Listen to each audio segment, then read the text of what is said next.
क्या आपके घर में भी ऐसा होता है कि जितना मर्जी किचन का बजट और सामान लेना, महीने के आखिर में पैसे कम पड़ ही जाते हैं? और क्या रोज़ सुबह किचन में खड़े होकर यही सोचना पड़ता है कि आज ऐसा क्या पकाएं जो सस्ता भी हो और बच्चे भी खुश होकर खा लें? अगर ऐसा ही है तो आज का व्लॉग आपके लिए। अस्सलाम वालेकुम माय यूट्यूब फैमिली, आप लोग कैसे हैं? ठीक ठाक है, खैरियत से हैं? बस अल्लाह से यही दुआ है मेरे देखने वालों को खुश और आबाद रखे। तो बस जी, आज का दिन भी सुबह से बड़ा ही मसरूफ़ गुजरा। बच्चों को स्कूल भेजा, घर की सफाई करी और अब बारी आ गई है किचन की। सच्ची बात है, रोज़ का यही ना बहुत बड़ा मसला होता है कि आज खाने में क्या पकाया जाए। आजकल महंगाई इतनी ज़्यादा हो गई है कि किचन का जो है ना बजट संभालना बहुत मुश्किल हो गया है। चीज़ें इतनी ही महंगी हैं कि बंदा सोच में पड़ जाता है। लेकिन मैंने ना एक बात सीखी है कि अगर हम चीज़ों का शिकवा करेंगे ना तो बरकत ख़त्म हो जाएगी। वही बात आ गई, ला इन शकरतुम ला अज़ीदन्नकुम व लइन कफरतुम इन्न अज़ाबी लशदीद। अगर तुम शुक्र करोगे ना तो और मज़ीद बरकत अता कर दी जाएगी।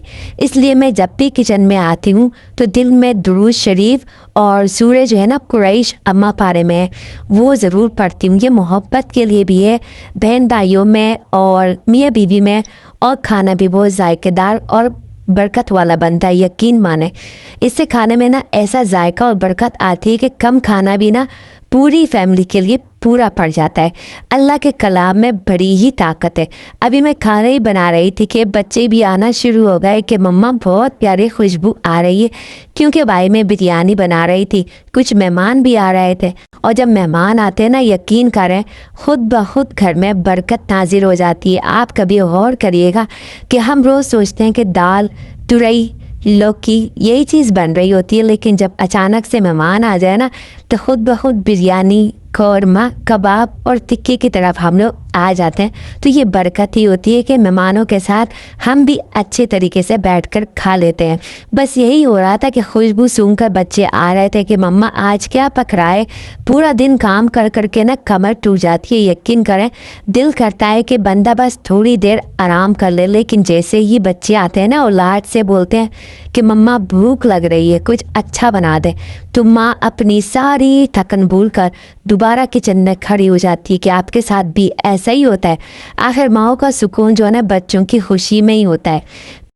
यूट्यूब पे ना कुछ बहनें कहती हैं कि बाजी आप रोज़ की वही रूटीन दिखाती हैं। तो मेरी प्यारी बहनों, एक आम घरेलू खातून की ज़िंदगी यही तो होती है। हमारा ये छोटा सा घर और किचन और हमारी दुनिया, और मुझे अपने बच्चों और घर की खिदमत करने पर बहुत फ़ख्र है। असल सुकून जो है ना अपने हाथ से साफ़ सुथरा खाना पकाकर बच्चों को खिलाने में मज़ा आता है। तो जो बाहर का हम ले जाकर खिलाते हैं ना उसमें मज़ा नहीं है, उसमें पैसे ही खर्च होना होता है और कोई सेहत के लिए चीज़ें अच्छी भी नहीं होती है। दूसरा मैं ये कह रही थी कि किचन में आप जब भी जाए ना, दुपट्टा हम लोग क्या करती हैं कि हम पूरे दिन अगर दुपट्टा लेती भी है ना गले में, सर पे तो दूर की बात, तो जब किचन में जाते हैं ना तो वो जो गले का दुपट्टा है ना वो भी हम लोग उतार के साइड में फेंक देते हैं।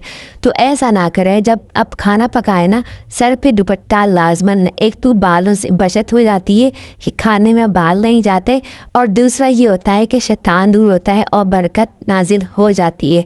और खाना खाने से खाना पकाने से पहले जो है ना हाथ धोएं और उसके बाद बिस्मिल्लाह पढ़ें, और उसके बाद जो है ना दुरूद शरीफ या अस्तगफिरुल्लाह या कुछ पढ़ते रहें। इससे बेहतर है कि हम लोग जो उल्टे ख्यालातों में लग जाते हैं ना, हम लोग सियासतें कर रहे होते हैं, किचन में हांडी पकड़ी होती है, आटा गूंद रहे होते हैं और दिमाग चल रहा होता है फलाने के साथ ये करना है, उसने मुझे ये बोला है तो मुझे इसका इस तरह जवाब देना है। ये सब फजूल है, दुनियावी चीज़ें यहीं ख़त्म हो जानी है। आपने किचन में आना है और अपना जिक्र शुरू कर देना है। आप दुरूद शरीफ पढ़ें, अस्तगफिरुल्लाह पढ़ें, इसके अलावा सूरह कुरैश का जो है ना जिक्र करें, विर्द करें, तो इंशाल्लाह खाने में बहुत ज़्यादा बरकत होती है इस वजीफ़े से। तो बस आज का यही था, खाना पक रहा है, दस्तरखान लग चुका है, खाना खा रहे हैं बच्चे और खुश हो रहे हैं बहुत ज़्यादा। और बच्चों की वजह से ना मैंने मिर्चें भी कम रखी थी, क्योंकि अक्सर बच्चे मेरे यही करते हैं कि मैं अच्छा बना लूँ ना, इनके बाबा की वजह से अगर मिर्चें तेज़ कर तो बच्चे नहीं खाते। तो बस अब यही सोचा है कि फीका बनाना है, बच्चे को खुश करना है और इनके अब्बा के लिए हरी मिर्चें रख देनी है खाने के साथ। जी हाँ, जनाब खाना वाना खा के हम फारिग हुए तो आप ये जो देख रहे हैं ना, ये क्या कहते हैं, इसको स्टैंड कहते हैं, क्या कहते हैं पता नहीं, कमेंट में बताइएगा इसको क्या कहते हैं, रैक कहते हैं मेरे ख्याल से।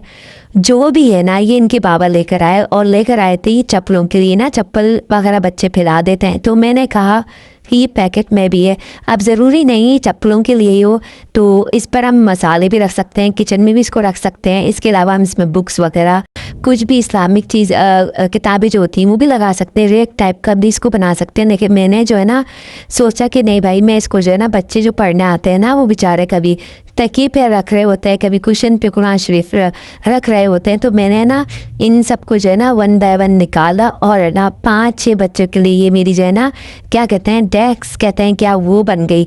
तो बस इसमें बच्चे कुरान शरीफ पढ़ने लगे। तो बस ये हुआ कि इसकी बरकत से आप यकीन करें, फिर दूसरा भी मेरे घर में ये आ गया।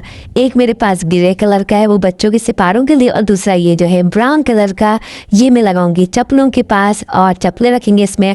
बस नीयत अच्छी होती है ना, अल्लाह खुद ब खुद काम कराते हैं। मैंने जो है अल्लाह की रज़ा के लिए अपना वाला रेक, मैंने कहा नहीं चप्पलों के लिए नहीं, मैं कुरान शरीफ के लिए बनाऊंगी। तो दूसरा मेरे पास ये हदिया आ गया और इसको मैंने लगा दिया चप्पलों पर। बस आज का व्लॉग इतना ज़्यादा, छोटी छोटी सी अच्छी बातें सिखाने की, थोड़ा सा अपना दिखाना था व्लॉग, किस तरीके से मैं खाना बनाती हूँ और क्या मेरी जो है रूटीन है दिन भर की, तो वो भी आपके साथ थोड़ा बहुत शेयर करती हूँ। और मेरी कोशिश होती है आप तक जो है अच्छा पैगाम पहुँचा पाऊँ, जो मेरे लिए दुनिया और आखिरत दोनों के लिए भलाई का काम दे। बस आज का हमारा साथ यहीं तक था। अपनी बहन को दुआओं में याद रखिएगा। और आज आप लोगों के घर में क्या क्या पका है कमेंट में लाजमन बताइएगा, और कहाँ से आप जवाब दे रहे हैं वो भी शहर का नाम लाजमन लिखिएगा। अब अपनी बहन को इजाज़त दीजिए। अल्लाह हाफिज़।